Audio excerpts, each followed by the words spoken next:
In this video, I'm going to show you how to fix video moderated error in Grok AI. So first, you're going to go to settings, and here go to apps. Inside apps, search for Grok, and here what you're going to do is go to storage and clear cache, and then clear data. Don't worry, this won't delete any of your personal data. So after you do this, you can try and see if this fixes your issue. If it doesn't, then go to Play Store and see if Grok needs an update. Sometimes an update basically just fixes the issue.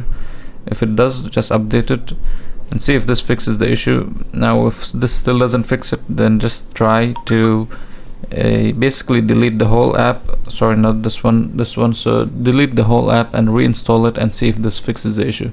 And that's it. Make sure to leave a like and subscribe.